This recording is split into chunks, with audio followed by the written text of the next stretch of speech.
Toronto FC is on fire as they sit on the top of the MLS table with 53 points, tying their highest ever point total in club history after defeating Philadelphia Union 3-0. Welcome to After 90, presented by Kia. Caroline Szwed and Gareth Wheeler here with you. And Gareth, the story is that Toronto FC beat Philly 3-0, that they do have 53 points on the season right now, but there's 8 games left. Yeah.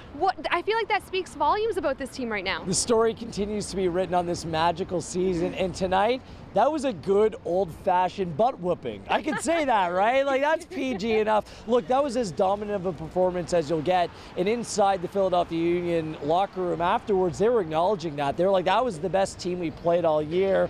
No griping, no moaning. They were dominated throughout. 60% possession for Toronto FC. They were clinical in front of goal. They scored off set pieces. Once that Javinko goal went in the 10th minute, you almost thought to yourself, okay, match is over. It was just about how much they'd win by. And although they scored 3 more goals, they've scored 52 goals on the year, Caroline. They scored 51 goals all of last year.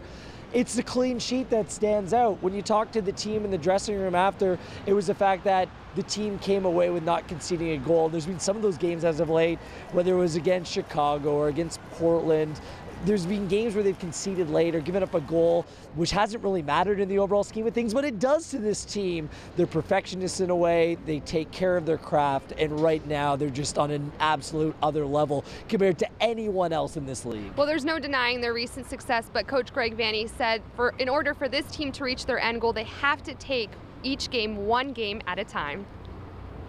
I want them to embrace it one game at a time.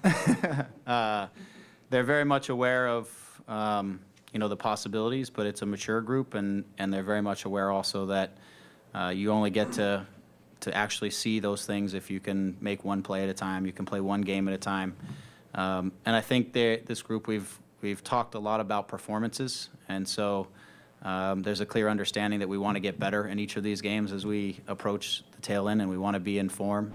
Gareth, we saw Nicholas Hassler score an incredible goal the other night. His first ever MLS career goal for Toronto FC, being with Toronto FC against the Chicago Fire, and then back-to-back games, he's here against the Philadelphia Union here tonight, scores another one. And I spoke to him after the game, and he said that he feels it's an incredible feeling for him to be here in Toronto and scoring and feeling a part of the team and being under these lights around these fans.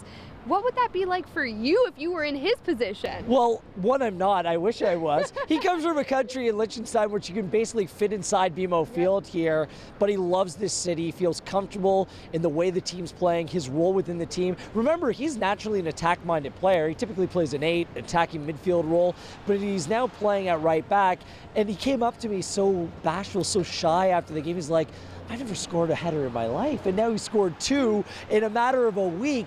It's an incredible journey for him over here, and it just gives Greg Vanney another option. Steven Beitashour, we all know what he can bring to the table and what he means to this team, but having another attack-minded option at the right back position, a guy who's versatile that can play elsewhere, is just such a coup, such a key signing for this club. A player who assisted Hassler's goal, Victor Vasquez. I feel like we're talking about him in every After 90 because he's so magical in the midfield.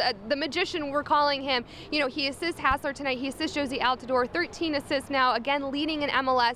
What is left to say about Victor Vasquez that we haven't already said? It's the subtleties of his game, really. I love how he plays the ball short. He's very patient. He'll play the square pass. He won't try to force things, but then he'll peer up and look over his shoulder, and he'll see a player making the run in behind the line. And this is what I love about players like Marky Delgado now. Now they're gambling. They're being a little bit more aggressive. They're looking for it. So if you end up committing too many bodies because Vasquez is kind of lulling you to sleep, you're going to get burned because he's going to play that ball with cutting edge over the top. So he can beat you in so many different ways. And you're right, he's leapfrogged Sasha Kleistjen in terms of top assist maker in MLS with 13. Moving to another player in the midfield, Jonathan Osorio. I mean, he played 90 minutes tonight. Greg Vanney in his press conference said that he played excellent. How do you think his performance went? Same thing. I thought he was phenomenal. And this was a big game for Oso because I know the season hasn't gone like he would have wanted it to go. He hasn't been poor by any stretch of the matter, but he just hasn't been getting as many games. This was a guy who started MLS Cup last year. It was huge for this team. I love how Greg kept him on for the full 90 minutes as well, because he deserved it tonight. Defensively strong, double teaming, picking up slack when need be. Thought he was very good. He was very good on the ball going forward as well. This could be the game that really kickstarts Osorio's season. And when you add him to the midfield, you have that flexibility to go 4 in the midfield rather than just 3. That opens up the door for a player like Oso, and tonight took full advantage. Well, it was a great night for Toronto FC and the players, but we got to put this game in the past, because up next is a big rivalry match. Rivalry week. We're ready against the Montreal Impact on Sunday at 4:30 p.m. So for all updates on your team, visit torontofc.ca.